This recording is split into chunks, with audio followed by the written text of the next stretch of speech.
ரஞ்சித் டைரக்ஷன்ல சியான் விக்ரமோட வெறித்தனமான நடிப்புல ரிலீஸ் ஆயிருக்க தங்கலான் படம் எப்படி இருக்குன்னா தாராளமா தியேட்டர்ல போய் ஒரு தடவை பார்க்கலாம். ஒருத்தான படம் தாங்க. படத்தோட கதையை பத்தி பாத்தீங்கன்னா நம்ம மக்களை எப்படி அடிமைப்படுத்தி வச்சுட்டு இருந்தாங்க, நம்ம மக்களை அடிமைப்படுத்தி எப்படி தங்க சுரங்க தோண்ட வச்சாங்கன்றத கொஞ்சம் இமேஜினேஷன் கலந்து சொல்லியிருக்காங்க. படத்தோட ஃபர்ஸ்ட் ஹாஃப் கொஞ்சம் ஸ்லோவா தாங்க போச்சு. அங்கங்க கொஞ்சம் லேக் இருந்துச்சு. 1001 படம் பாக்குற மாதிரி தாங்க இருந்துச்சு. படத்தோட செகண்ட் ஹாஃப் வேற லெவல் இருந்துச்சு. விக்ரம் ஆக்டிங்ல மிரட்டி இருப்பாரு, பயங்கரமா இருந்துச்சு. படத்துல நடிச்ச நடிகர் நடிகைகள் எல்லாமே சிறப்பா நடிச்சிருந்தாங்க. அதுலயும் விக்ரம், மாளவிகா மோகன், பார்வதி எல்லாருமே பயங்கரமா நடிச்சிருந்தாங்க. படத்துல பிளாஷ்பேக் சீன் வந்து போறதால எது இப்ப நடக்கிறது எது பிளாஷ்பேக்ல நடக்கிறதுன்னு தெரியாம கொஞ்சம் குழப்பமா இருந்துச்சு. சிஜி ஒர்க்லாம் இன்னும் கொஞ்சம் சிறப்பா பண்ணிருக்கலாம். அதே அந்த பாம்போர சீன்லாம் இன்னும் கொஞ்சம் நல்லா பண்ணிருந்தா நல்லா இருந்திருக்கும். மெயினா இந்த படத்தை தாங்கி பிடிச்சது ஜிவி பிரகாஷோட மியூசிக் தாங்க. அவரோட பேக்ரவுண்ட் மியூசிக் அண்ட் சாங்ஸ் வேற லெவல்ல இருந்துச்சு. தங்கத்துக்காக அவ்வளவு கஷ்டப்பட்டு கிளைமேக்ஸ்ல விக்ரம் தங்கத்தை கையில எடுத்துட்டு வரும்போது வரும் பாருங்க ஒரு சாங், ஜிவி மிரட்டி இருப்பாருங்க.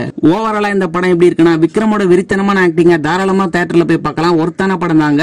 இந்த தங்கலான் படத்தோட ரிவ்யூ உங்களுக்கு பிடிச்சிருந்தா இந்த வீடியோக்கு ஒரு லைக்க போட்டு விட்டுருங்க.